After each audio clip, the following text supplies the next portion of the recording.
Hello दोस्तों, तो आज हम लेकर आए हैं आपके लिए बहुत ही टेस्टी मुंह में घुलने वाली बर्फ़ी की रेसिपी, जो हम घर में ही रखे हुए सामान से बना करके तैयार करेंगे।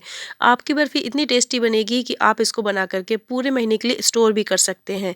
आप इसका टेक्सचर देख सकते हैं कितना बढ़िया बन करके आया है।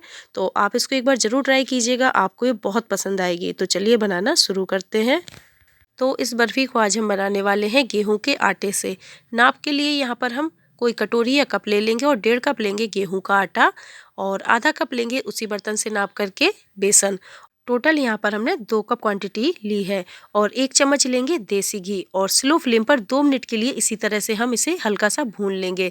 ज़्यादा घी अभी नहीं डालेंगे, थोड़ा सा ही घी में इसको हमें भूनना है, जिससे कि ये बाद में ज़्यादा घी एब्जॉर्ब नहीं करेगा और कम घी में ही हमारी जो बर्फ़ी है बहुत ही बढ़िया बन करके तैयार होगी। तो इसको हमने अच्छे से मिक्स कर लिया है, 2 मिनट हो गए हैं। अब यहाँ पर हमने 1 कटोरी घी लिया है, इसी से हमने 1 चम्मच घी पहले ले लिया था और इससे हम आधा डाल देंगे। करीब ये 3 से 4 चम्मच हमने घी यहाँ पर डाल दिया है। आप चाहें तो घी की मात्रा कम या ज़्यादा कर सकते हैं। तो ये देखिए, चौथाई कप से ज़्यादा हमारा घी बच गया है।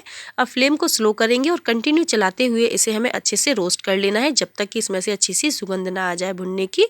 तो ये देखिए, घी अच्छे से मेल्ट हो गया है और आटे ने अच्छे से अब्जॉर्ब कर लिया है। अब कंटिन्यू इसी तरह से हमें चलाते हुए इसको हमें अच्छे से भूनना है, जिससे कि तली में जले नहीं और अच्छे से भुन जाए। जब ये भुनने लग जाएगा तो ये घी अपने आप ही रिलीज़ करना शुरू कर देगा और इसको भुनने में करीब 10 से 15 मिनट लगेगा। इसको भूनते हुए हमें 5 मिनट हो गए हैं और ये हल्का हल्का घी रिलीज़ करना शुरू कर दिया है।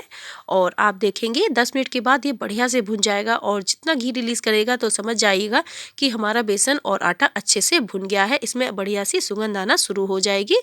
तो इसका कलर भी हल्का हल्का सा चेंज होने लगा है। अब इस स्टेज पर हम मिलाएंगे ड्राई फ्रूट। तो यहाँ पर हमने 10 से 12 बादाम को बारीक कट करके लिया है और इसमें हम मिला देंगे इस स्टेज पर, जिससे कि इसमें हल्की सी भुनाई हो जाएगी। इससे आपको अलग से इन्हें रोस्ट करने की ज़रूरत नहीं पड़ेगी और ये क्रंची फ्लेवर देंगे। अगर आपको पसंद है तो डालिए, अगर नहीं है तो स्किप भी कर सकते हैं। और बढ़िया से ये देखिए अच्छे से भुन गए हैं, 2 मिनट हो गए हैं। अब यहाँ पर हम मिलाएंगे एक सीक्रेट चीज़, मिल्क पाउडर। तो आधा कप यहाँ पर हम मिलाएंगे मिल्क पाउडर। इससे हमारी जो बर्फ़ी का टेस्ट है बहुत बढ़िया हो जाएगा। तो इसको ज़रूर मिलाएं, इसके बिल्कुल भी ना करें। तो अच्छे से इसको भी हमें मिक्स कर लेना है। जब हमारा बेसन और आटा अच्छे से भुन जाए उसके बाद ही हम मिलाएंगे, पहले नहीं मिलाएंगे। अगर आप मिलाना नहीं चाहते हैं तो आप इसकी जगह पर दूध की मलाई भी ले सकते हैं। ये देखिए अच्छे से मिक्स हो गया है हमारा मिल्क पाउडर। इसको हम इसी तरह से 1 मिनट और अच्छे से मिक्स कर लेंगे और उसके बाद हम लेंगे 1 छोटा चम्मच देसी घी। अगर आप घी की मात्रा कम करना चाहते हैं तो स्किप कर सकते हैं, पर घी में बनी ये बर्फ़ी बहुत ही टेस्टी लगती है। अब यहाँ पर हम 1 कप चीनी का पाउडर लेंगे, मिक्सी में नॉर्मल चला करके ले लेंगे पीस करके। आटे की क्वांटिटी हमने 2 कप ली है और चीनी की क्वांटिटी 1 कप ली है। आटे से आधा लेंगे और बढ़िया से मिक्स कर लेंगे। यदि आप ज़्यादा मीठा खाते हैं तो आप आधा कप और चीनी ले सकते हैं, पर जितनी हमने चीनी डाली है ये परफेक्ट मीठा है।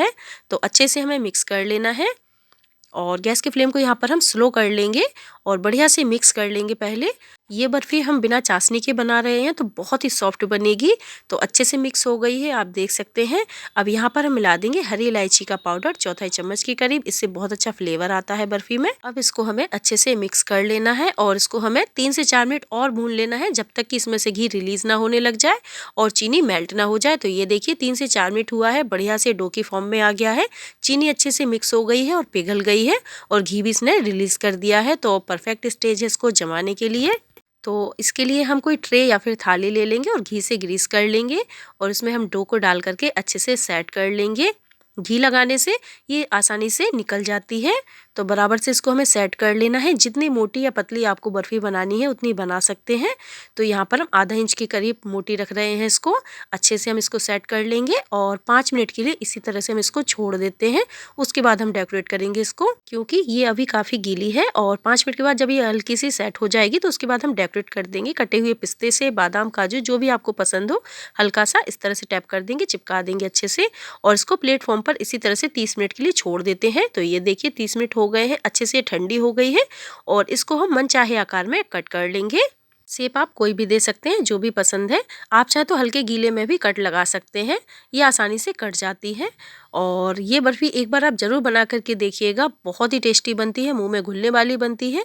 इसका आप टेक्सचर देख सकते हैं कितना दानेदार है, बहुत ही बढ़िया बनी है। तो चलिए हम प्लेटिंग कर लेते हैं। तो ये लीजिए बन कर के तैयार हो गई है हमारी बहुत ही टेस्टी मुँह में घुलने वाली गेहूँ के आटे और बेसन की बर्फ़ी।